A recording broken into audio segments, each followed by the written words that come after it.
오늘은 아버지의 얼굴빛을 바라보십시오라는 제목으로 함께 말씀을 나누도록 하겠습니다. 지난 5일 동안 요한복음 17장을 통해서 예수님의 대제사장적 기도를 좀 살펴봤습니다. 예수님의 기도로 우리는 하나님의 계속적인 응답의 대상이 됩니다. 하나님 우리를 보존하여 주시고 거룩하게 하시고 또 영광의 빛을 비춰주십니다. 또 하나님을 알려주사 그 사랑 안에 거하게 하시고, 하나님은 이 모든 예수님의 사역을 통해서 기뻐하시고 또 영광을 받으시죠. 오늘부터 이제 몇 주가 될지는 잘 모르겠지만 예수님의 비유 중에 이 복음을 가장 선명하고 드라마틱하게 묘사한 아버지와 두 아들 이야기를 나누고자 합니다. 우리는 복음하면 식상할 정도로 들었고 또 알고 있죠. 그러나 실제 우리의 삶과 이 복음과의 그 괴리감을 느낄 때가 있습니다. 생각보다 복음적인 신앙으로 사는 것이 무엇인지 잘 모르거나 또 놓칠 때가 있습니다. 저마다 기독교 신앙의 색깔에 차이가 있죠. 어떤 분은 이런 신앙의 색깔, 어떤 분은 저런 신앙의 색깔을 가지고 있죠. 싱클레어 퍼거슨은 그의 온전한 그리스도에서 이 비유에 나오는 두 아들을 이란성 쌍둥이로 묘사합니다. 번뜩이는 통찰력이라고 좀 생각이 드는데, 겉모습은 달라도 속은 똑같다는 거죠. 이란성 쌍둥이. 신기하죠. 정작 아버지는 두 아들과 또 달라요. 또 우리는 이 부분을 아주 눈여겨볼 필요가 있는데, 어떻게 이렇게 다를 수 있지 싶을 정도로, 또 어떻게 저런 분에게서 저런 두 아들들이 나올 수 있지 싶을 만큼 전혀 좀 다릅니다. 말씀을 나누면서 우리가 주목해야 할 분은 두 아들이 아니라 아버지입니다. 아버지의 모습 속에 우리가 믿는 하나님이 가장 잘 드러나 있기 때문에 우리는 아버지를 주목해야 됩니다. 여러분, 하나님을 잘 믿는다는 것은 무엇일까요? 하나님을 잘 믿는다는 것, 거두절미하게 하나님을 닮아가는 거죠. 하나님 닮아가는 것. 오늘 아버지의 모습 속에 하나님 아버지가 보이고 또 예수 그리스도가 보입니다. 혼탁한 이 시대 무엇이 참된 복음적 신앙인지 비유에 나오는 아버지를 통해서 분별하기를 바라고, 이것이 우리의 신앙의 이정표로 삼기를 주님의 이름으로 축원합니다. 여러분, 먼저 11절을 보시기 바랍니다. 또 이르시되 어떤 사람에게 두 아들이 있는데, 또 이르시되란 말이 우리가 좀 봐야 되겠죠. 또 이르시되 뭡니까? 전에 전한 메시지가 있는데 그것을 좀 더 이해시키기 위해서, 좀 더 강조하기 위해서 또 하는 거죠. 또라는 말은 그거죠. 누가복음 15장에서 예수님은 세 개의 비유를 연속적으로 말씀하십니다. 이 비유들은 모두 하나의 메시지를 향해 가고 있는 거죠. 또 얘기하고 또 다른 각도에서 또 얘기하고, 그것은 죄인들을 향한 하나님의 마음을 지금 이 비유를 통해서 보여주고 있는 거죠. 이 비유들을 하시게 된 배경을 먼저 좀 보면 1절로 3절인데요. 교독으로 한번 읽어보겠습니다. 모든 세리와 죄인들이 말씀을 들으러 가까이 나오니 바리새인과 서기관들이 수군거려 이르되 이 사람이 죄인을 영접하고 음식을 같이 먹는다 하더라. 예수께서 그들에게 이 비유로 이르시되 하면서 비유가 세 개가 나오는 겁니다. 당시 바리새인들과 서기관들은 예수님께서 많은 세리들과 죄인들과 함께하는 것을 탐탁치 않게 여겼습니다. 이 사람이 죄인을 영접하고 음식을 같이 먹는다, 어찌 이럴 수 있는가라는 거죠. 이들은 당시 최고의 신앙인이라고 자부했던 자들인데, 정작 예수님의 마음도 하나님의 마음도 몰랐죠. 이를 깨닫도록 주님은 세 개의 이야기를 연속해서 들려주시는 거예요. 그들을 향한 사랑의 메시지인 거죠. 그중 최고의 백미가 오늘 우리가 다룰 아버지와 두 아들 이야기다라는 거죠. 이야기는 이렇게 시작됩니다. 12절입니다. 그 둘째가 아버지에게 말하되 아버지여 재산 중에서 내게 돌아올 분깃을 내게 주소서 하는지라. 아버지가 그 살림을 각각 나눠 주었더니 어느 날 둘째 아들이 아버지에게 당당하게 요구합니다. 아버지 재산 중에 자신에게 돌아올 유산 미리 달라고 말입니다. 참 뻔뻔하고 시건방진 요구죠. 그죠? 당시 문헌을 보면 드물지만 살아생전 유산을 물려준 이들이 있었습니다.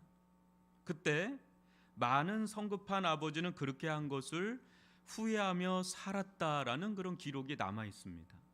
뭡니까?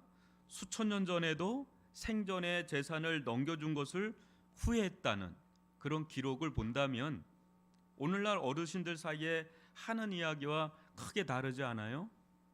요즘 그런 이야기를 한다 그래요. 죽기 전에 자식들에게 절대 재산 넘겨줄 생각 마라. 재산 다 물려주고 나면 대우 못 받는다. 끝까지 불뜨고 있어야 대우받고 뒷방 늙은이 취급 안 당하고 큰 소리 칠 수 있다. 얼마 전 끝난 재벌집 막내 아들이란 드라마에서도 이런 기싸움을 볼 수가 있죠. 끝까지 놓지 않으려는 자와 끝까지 받아 챙기려는 자와의 팽팽한 기싸움. 오너 가문일수록 이게 더 심하죠. 얼마 전 신문을 보니까 우리나라 60대 이상이 보유한 순자산이 전 연령층 중에 제일 높았다고 그래요. 3,658조 원이라고 합니다. 문제는 이 자산이 일본처럼 대부분 묶여 있다고 합니다. 신문 기사 제목은 이랬습니다. 3,600조 부의 고인물, 경제가 녹슨다, 이런 거예요. 부의 이동이 가로막혀 있으니 경제 동맥 증상이 일어나고 있다, 뭐 이런 내용이었습니다. 엄청난 부가 돌아야 경제가 활성화돼서 그것이 흘러가는데 각자의 생존이 있다 보니까 이건 쉬운 문제가 아니게 되는 거죠. 둘째 아들은 후레자식이라는 소리를 들을 망정 그 어떤 무례함을 무릅쓰고라도 아버지의 장맥을 뚫으려 합니다. 아버지, 어차피 죽으면 제 거잖아요. 그거 미리 앞당겨 준다고 뭐 달라질 거 있어요? 아버지, 그렇게 웅켜만지지 마시고 얼른 주세요. 제가 알아서 잘 쓸게요. 라는 거죠. 근데 이 말은 아버지에게는 이렇게 들립니다. 아버지가 이미 돌아가셨다면 좋겠지만 아버지가 돌아가시지 않으셨으니 저도 더 이상은 기다릴 수 없습니다. 어차피 줄 거면 지금 주세요. 지금 둘째 아들은 눈에 뵈는 것 없는 후레 자식 같은 그런 상태를 묘사하고 있죠. 왜 이렇게 요구했을까요? 어떤 그 고상한 계획과 어떤 목적이 있어서가 아니에요. 여러분도 아시다시피 지긋지긋한 아버지 품을 헐헐 떠나서 나비처럼 헐헐 떠나서 날아가고 이게 가고 싶은 곳, 살고 싶은 곳, 하고 싶은 것, 갖고 싶은 것, 그 마음껏 하고 싶은 그 단순한 그 한 마음입니다. 그러기 위해서는 막대한 돈이 필요했던 거죠. 아버지는 탈출구면서 동시에 거대한 장벽이었습니다. 이 벽만 넘어가면 파라다이스로 들어가는 입구가 열리는 거죠. 여러분, 이 둘째 아들에게서 무엇을 좀 보십니까? 저는 심히 무례하고 무모하지만 이 모든 것을 뛰어넘을 정도로 들끓는 욕망을 봅니다. 사람이 무엇인가에 욕망이 들끓으면 여러분 어때요? 눈에 뵈는 게 없죠. 눈에 보이는 게 없죠. 그것만 보이잖아요. 아무것도 안 들리고 뭐에 딱 꽂히면 아무것도 보이는 게 없고 오로지 그거에만 그냥 불나방처럼 그것이 좋은지 나쁜지도 모르고 달려가죠. 마음에 일어나는 이 욕망은요, 굉장한 힘이 있어요. 그게 어떤 욕망이든 엄청난 힘이 있습니다. 이 힘은요, 이성도 마비시키고요, 삶도 마비시켜요. 왜 저렇게 살지 않은데 그냥 거기에 막 매달려가지고 사는, 동시에 굉장히 감각적인 사람이 되죠. 왜냐하면 욕망을 따라가기 때문에. 내 하고 싶은 대로 사는 삶이야말로 최고의 가치고 또 최고의 행복이고 최고의 기쁨이고 최고의 자유라고 여기는 이 마음. 여러분, 여러분에게는 어떤 욕망이 요즘에 있습니까? 나의 디자이어, 나를 막 요동치게 만드는, 나를 사로잡고 있는 마음, 어떤 욕망이 있죠. 우리는 둘째 아들은 2000년 전 사람 같지가 않을 정도로 오늘날 살아도 정말 잘 살았을 것 같은, 잘 맞았을 것 같은 그런 사람의 모습을 보이지 않나요? 굉장히 무례한 사람 같지만 결과적으로 보면 아주 틀린 말을 하는 것 같지는 않은 사람. 어차피 내게 올목 미리 땡겨달라는 거니까.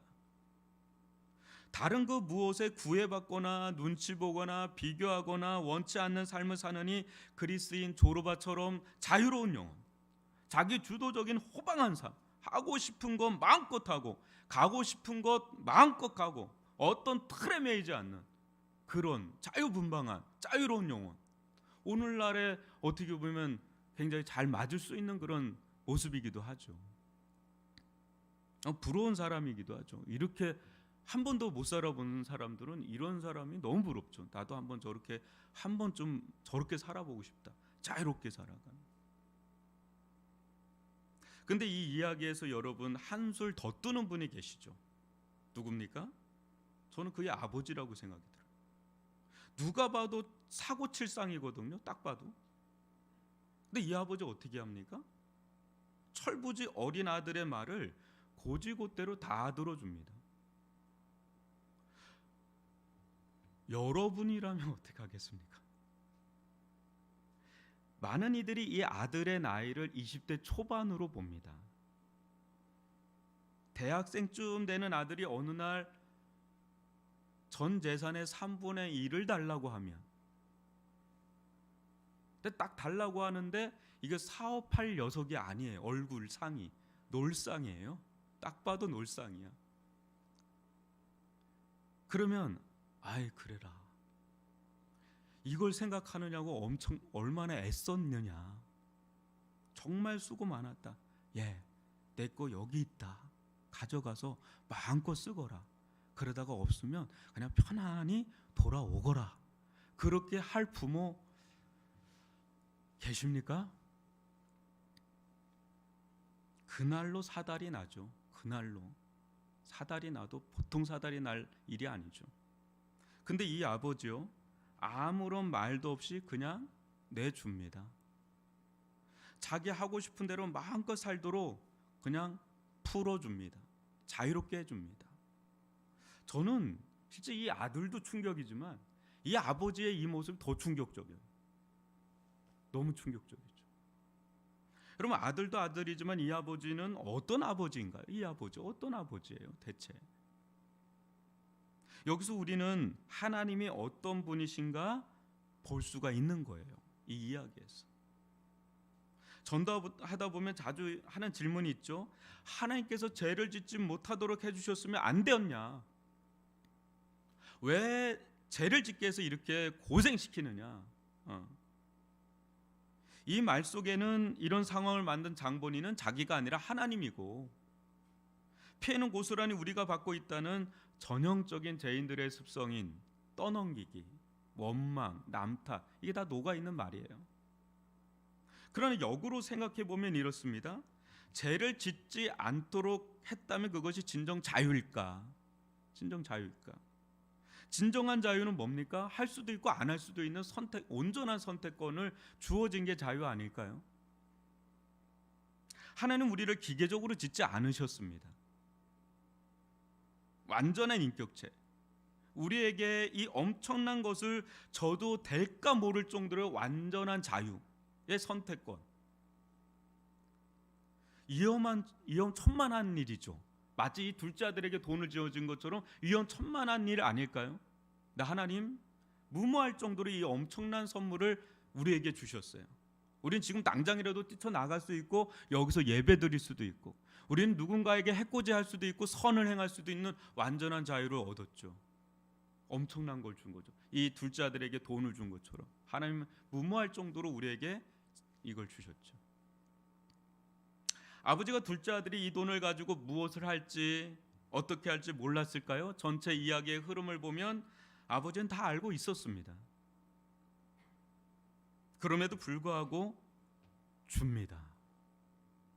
하나님께서 우리에게 이 아들에게 준 이 돈과 같은 자유의지를 주셨을 때 우리가 그 자유의지를 가지고 어떻게 살지, 아담과 하와가 어떻게 할지 몰랐을까요? 다 아셨죠. 그럼에도 불구하고 주시는 것, 무모할 정도로 주시는 것, 심지어는 그 속에는 십자가에서 자기가 죽어야 될 것도 바라보시면서 준 것. 여러분, 자유의지는 엄청난 기회죠. 엄청난 축복이죠. 엄청난 선물이죠. 동시에 엄청난 책임이 뒤따르는 거죠. 자유로운 의지, 이건 돈보다도 더 놀라운 거죠. 우리는 좀 전에 이야기한 것처럼 하나님께서 우리로 하여금 죄짓지 못하도록 해주셨으면 안 되었냐, 왜 죄를 짓게 해서 이렇게 어려운 세상에서 살게 만드느냐, 이렇게 원망했다고 하지만 또 한편에서는 어떻게 해요? 하나님은 왜 이렇게 통제하려 하는지 모르겠다, 뭐 하라 뭐 하지 말라, 도대체 하라 하지 마라가 왜 이렇게 많냐, 너무 구속하는 거 아니냐, 난 더 이상 못 참다, 나는 내 하고 싶은 대로 다 하면서 마음껏 살 것이다 라고 하는 그런 마음도 갖고 있지 않나요? 모순적인 태도, 너무 변덕쟁이가 바로 우리들이라는 거죠. 사랑하는 성도 여러분, 둘째 아들은 하나님을 떠난 자들을 비유적으로 보여주는 상징입니다. 아버지는 자기를 떠나 자기 마음대로 살아가는 자들을 바라보시는 하나님을 상징합니다. 우리 같으면 당장이라도 다리 몽둥이라도 부르뜨서라도 맞겠지만 본문에 나오는 아버지는 그리하지 않습니다. 달라는 유산 말없이 다 줍니다. 유산 갖고 룰루랄라 떠나는 아들 막지 않습니다.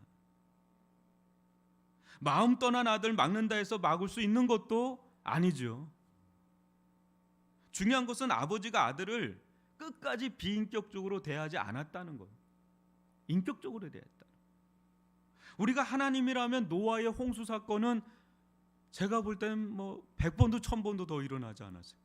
소돔과 고모라 성은 하나만 있는 게 아니라 공동묘지의 묘지처럼 그냥 쭉 하고 층층이 쌓여 있지 않았을까 싶을 정도로.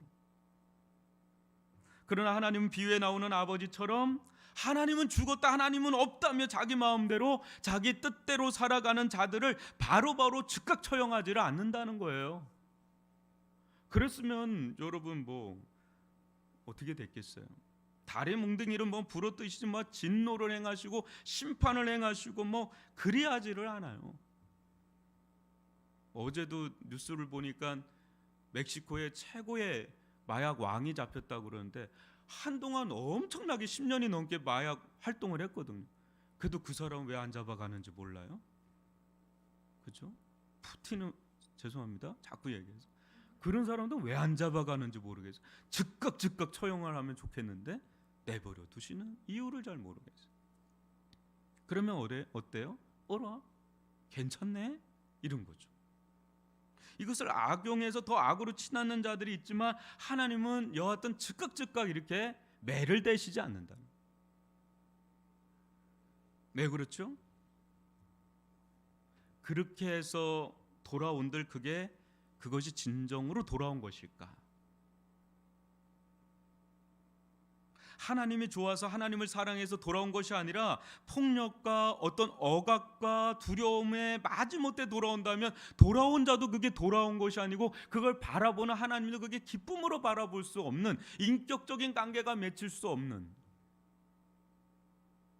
하나님 그런 식으로 죄인들이 돌아오기를 원치 않으신다는 것을 이 이야기를 통해서 보여주는 겁니다. 예수님은 많은 세리들과 죄인들과 어울린다고 비난을 받았습니다. 세리와 죄인들은 둘째 아들같이 막대 먹은 자들이죠. 자기 하고 싶은 대로 마음껏 죄짓고 남 괴롭던 말든 상관없이 즐기며 산 자들이에요. 말도 거칠고 얘기하는 거 보면, 살아온 거 보면 막 역겹죠. 추잡하고 온갖 더럽고 추한 죄들은 막 짓고 살았던 그런 상죄인들 아니겠어요? 하나님도 없고 이렇게 산 죄들, 그런 자들이 바로 세리와 이런 죄인들이에요. 예수님이 이들이 어떻게 살아왔는지 몰랐을까요? 근데 이런 자들은 바리새인과 서기관들이 그랬던 것처럼 사회에서 좀 완전히 좀 분리시키고 격리시켜서 맴매 좀 하고 고문과 고통 좀 해서 정신 따끔하게 좀 차리고 뭐 이렇게 해야 되는 거 아닌가라는 거죠. 그런 예수님은 이들과 함께 하십니다. 그때 이것도 하지 마라, 함께 하시면서 저것도 하지 마라, 막 그렇게 하질 않아요. 매우 인격적으로 대해 주십니다. 어느 누구도 자신들을 인격적으로 대한 적이 없는데, 자기는 그런 대접을 받은 적이 없는데 예수 이 사람은 거리낌 없이 자신들을 친구로 여기며 다가와주고 함께할 때, 그때 이들은 얼어붙은 마음의 빗장이 어느 순간에 좀 슬슬 열리기 시작하는 거예요. 어느 순간에나 할 수 없는 때에 지난 날의 가오를 예수님께 슬슬 이제 내어놓기 시작을 하는 거예요. 왜요? 누가 하라 하지 마라 하지 않았는데 자신의 삶을 막 내어놓기 시작한데, 그 예수님과 만나면서 뭔가 무장이 해제가 되는, 뭔가 이렇게 마음이 열려지는, 예수님 이들과 함께 울기도 하고 웃기도 하면서 함께 해주십니다. 이 모습에서 우리는 왜곡되거나 굴절된 하나님이 아닌 진정한 하나님의 얼굴을 보는 거죠. 예수님의 모습 속에서.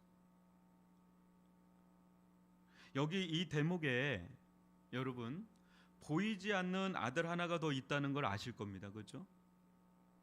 분명 이 아들은 보이지 않지만 이 자리에 있었습니다. 왜냐하면 아버지가 둘째 아들에게만 유산을 물려준 게 아니라 이 자리에서 각각 살림을 나눠줬다 그랬거든요. 3분의 1을 가진 첫째 아들, 큰 아들이 그 자리에 딱 있었습니다. 큰 아들은 둘째 아들과는 정반대, 바른 생활, 모범생, 아버지께서 무슨 말 한마디만 해도 어김이 없는, 단 한 번도 속 썩인 적 없는 말 잘 듣는 아이, 말 잘 듣는 아들, 바로 첫째 아들. 둘째 아들이 저렇게 난리를 치면서 집을 나갔을 때 유일하게 위로가 된 아들일 수도 있는 자가 바로 이 첫째 아들입니다. 그런데 그 큰 아들은, 여러분, 둘째 아들을 어떻게 바라봤을까요? 이 순간에 그건 나와 있진 않아요. 근데 전체적으로 보면 이제 추측할 수가 있죠. 과연 아버지의 눈으로 바라보았을까가 이제 중요한 거죠. 이 순간에 렘브란트의 돌아온 탕자, 우리 교회도 저 뒤에 이렇게 좀 있지만은 그 그림을 보면 큰 아들은 저 뒷자리에서 눈을 흘기면서 바라봅니다. 여리게 있지만 있어요. 분명 큰 아들이. 분명 큰 아들은 아버지의 뜻을 따라서 살았지만 자기 동생을 도저히 용납할 수가 없었습니다. 화가 머리끝까지 치밀어 올랐습니다. 그때 생각합니다. 너와 나는 이젠 끝이다.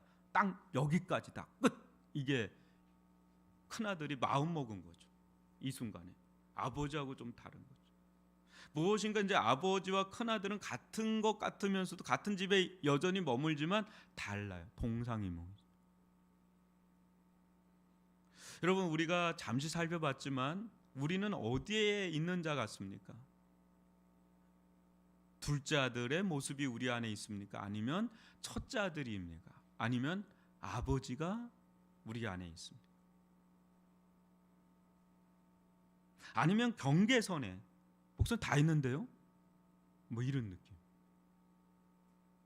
둘째 아들은 하나님 없이 살고자 하는 우리들의 모습, 하나님 없이 마음껏 내 마음대로 살고 싶어하는 우리의 모습을 보여줍니다. 첫째 아들은 자기 기준에 똑바로 살지 못하는 자들을 도저히 용납하지 못하는 우리들의 모습을 또 보여줍니다. 아버지는 이 둘을 품고 아버지 마음으로 돌아오기를 기다리시는 하나님을 보여줍니다. 사랑하는 성도 여러분, 여러분이 믿고 여러분이 바라보고 있는 하나님의 얼굴은 어떤 하나님입니까? 조금만 잘못하면 금방금방 얼굴이 울그락불그락 막 화내시고 분노하시는 그런 하나님이십니까? 아님 자기 마음대로 사는 자들을 향해서 인내하시고 기다리시며 돌아오기를 원하시는 자비로운 하나님이십니까? 우리가 믿는 하나님은 인격적인 하나님이심을 잊지 말아야 합니다. 인격적인 하나님은 우리의 무례한 요청까지 받아들이세요. 우리의 의지를 억지로 꺾지 아니하시고 기다리시고 인격적으로 대하시는 거죠. 약한 모습이에요. 약한 모습이에요. 하나님 강한 모습일 것 같잖아요. 약한 모습이에요. 이런 약한 모습을 싫어하는 것은 둘째 아들이 아닙니다. 둘째 아들은 이런 약한 모습이 너무 좋아요. 왜냐하면 뭐든지 그냥 요청하면 다 들어주니까. 근데 이게 너무 싫은 아들이 있어요. 첫째 아들이에요. 큰 아들은 이런 약해 빠진 아버지가 너무 싫어요. 내색은 안 해도 점점 아버지와 마음의 거리를 집 안에서 두기 시작합니다. 저런 자식은 다리 뭉둥이를 부러뜨려서라도 정신을 차리게 해야 해. 저런 자식과는 상종하지 말아야 해. 나는 나와 맞는 딱 좋은 친구들이 있어. 도덕주의자들, 종교주의자들, 율법주의자들.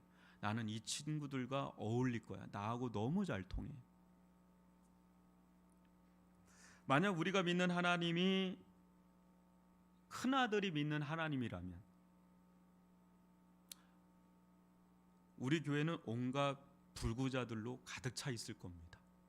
모르겠습니다. 한두 명은 또 살아남아서 건강하게 걸어 다닐지 모르지만 누가 나만 하겠어요. 조금만 잘못하면 막 치고 말이죠. 조금만 잘못하면 다리 뭉텅이 부러뜨리면 우리가 어떻게 버티겠어요. 우리가 믿는 하나님은 죄인들을 인격적으로 대해서 설득하시고 설복하시고 스스로 깨우치시고 돌아오도록 기다리시는 그런 하나님. 이 길은 매우 느리고 더딘 길이지만 확실한 길이죠. 자기 스스로 돌아온 자들은 분명한 인격적인 변화가 있기 때문에, 그죠? 그러지 않고서는 돌아오지 못하죠.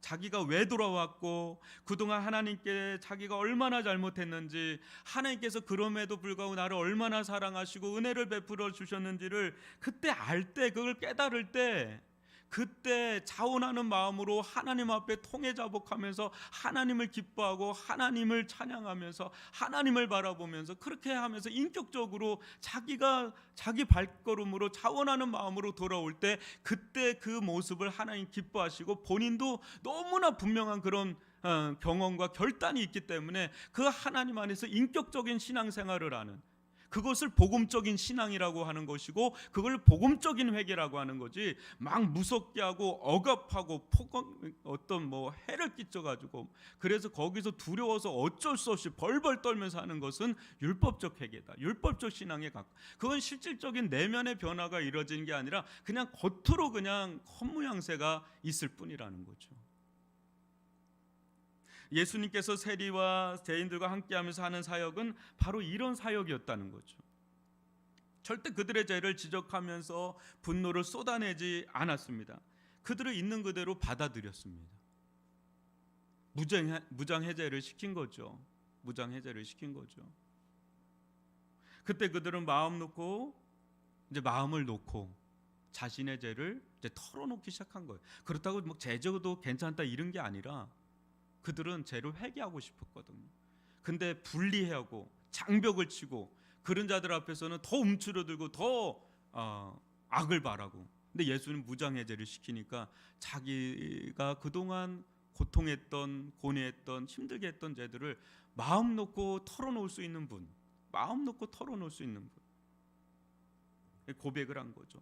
그런 자신들을 또 전적으로 받아들이고 용서하고 그들에게 자비를 베푸시는 그 예수님의 그 모습 속에서 우리는 이 아버지의 모습을 보게 되고, 이 아버지의 모습 속에서 우리는 하나님의 모습이 왜곡되어 있는 하나님, 뒤틀려 있는 하나님이 아닌 온전하신 하나님의 얼굴이 예수님의 얼굴에서 비춰오는 것을 보게 되는 거죠.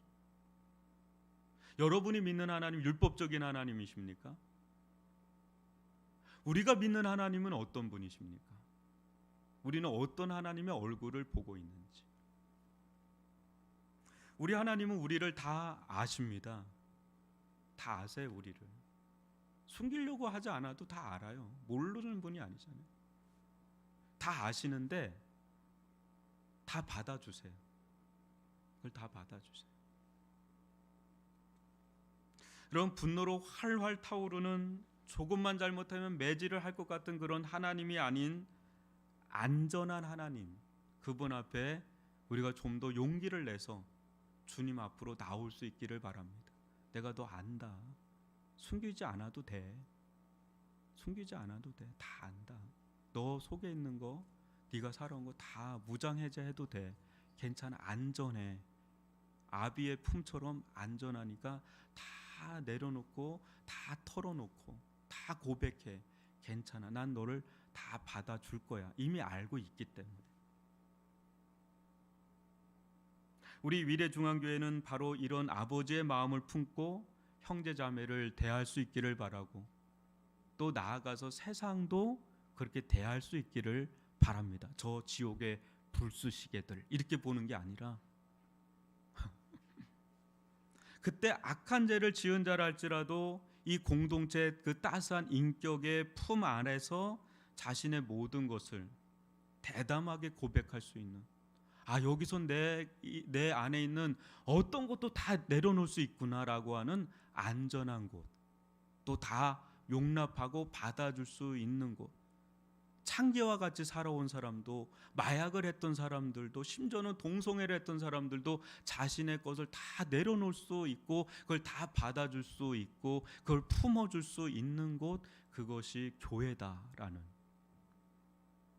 그때 그 자는 하나님께 돌아온 탕자처럼 하나님 아버지의 깊고도 넓은 품 안에 돌아올 수가 있는 것이죠. 우리 모두 여러분, 올해를 시작하면서 정말 참된 기독교 신앙이 뭔지, 참된 복음적 신앙이 뭔지 이 아버지의 마음을 품게 해달라고. 우리들 가운데는 둘째 아들과 같은 모습도 있고 첫째 아들 같은 모습이 이란성 쌍둥이가 있거든요. 근데 이건 우리가 가야 될 길은 아니죠.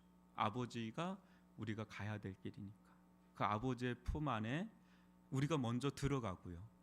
또 그 품 안에서 우리는 그 품을 가지고 또 세상에 나아가서 한 사람 한 사람들을 용납해주고 받아주고 또 이해해주고 함께해주고, 그때 마음에 얼어붙은 마음의 빗장이 열리면 그들도 돌아올 수 있는 그런 길을 터주는 자들, 그것이 교회고 그것이 기독교 복음의 신앙이다라는 것을 안다면 우리의 신앙의 색깔을 다시 한번 좀 보는 거죠. 내 신앙의 색깔, 우리 교회의 신앙의 색깔을 좀 한번 보면서 참된 복음적인 신앙이 뭔가, 왜곡되어 있거나 뒤틀려 있지는 않은지를 좀 보면서, 주님, 아버지의 얼굴빛을 보게 해주세요. 아버지의 참 얼굴빛을 보게 해주세요. 그것이 저를 변화시키고 죄인들을 변화시키고 사람을 변화시키는 겁니다. 주님, 그런 은혜를 베풀어 주세요. 기도하는 저와 여러분이 되기를 주님의 이름으로 축원합니다. 기도하겠습니다. 사랑의 하나님 아버지,